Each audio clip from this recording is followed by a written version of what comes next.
नमस्कार मित्रांनो, स्वागत आहे तुमच्या एस्लोअर व्लॉग्समध्ये। आज आपण कोल्हापूर जवळील लाखो भाविकांचे श्रद्धास्थान असलेल्या श्री ज्योतिबा देवांच्या पवित्र डोंगरावर जाणार आहोत।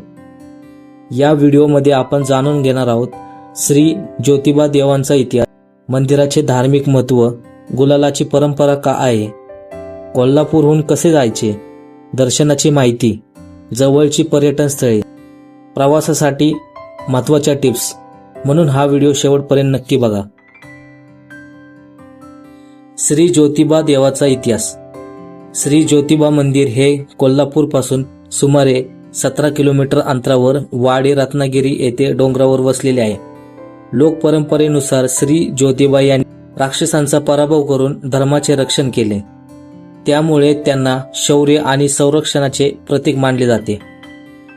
चैत्र पौर्णिमेला येथे लाखो भाविक दर्शनासाठी येतात आणि संपूर्ण डोंगर गुलाबी गुलालाने न्हाऊन निघतो। धार्मिक महत्त्व।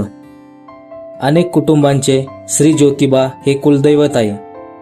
दर रविवारी आणि पौर्णिमेला येथे विशेष गर्दी असते।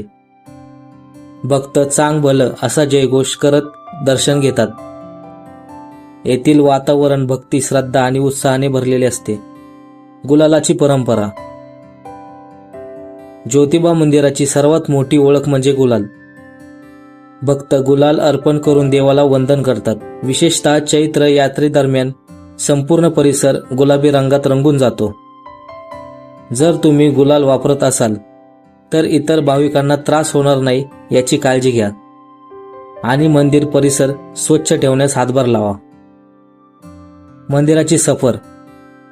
मुख्य प्रवेशद्वार, दगडी बांधकाम, गाभारा, दीपमाळ, मंदिर परिसरातील दृश्ये, डोंगरावरून दिसणारा सुंदर निसर्ग, येथून कोल्हापूर परिसराचे अप्रतिम दृश्य पाहायला मिळते। तेथे कसे जायचे? कोल्हापूर ते ज्योतिबा सुमारे 17 किलोमीटर अंतरावर आहे। कार किंवा दुचाकीने सहज जाता येते। कोल्हापूर बस स्थानकावरून एसटी बस उपलब्ध असतात। रस्त्याची स्थिती साधारणपणे चांगली असते।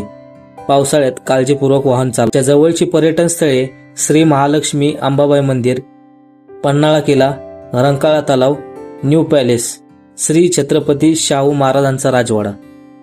प्रवासाची टिप्स। सकाळी लवकर किंवा संध्याकाळी लवकर भेट द्या। पावसाळ्यात घसरणार नाही असे बूट वापरा। मंदिरातील नियमांचे पालन करा। प्लॅस्टिकचा वापर टाळा। परिसर स्वच्छ ठेवा।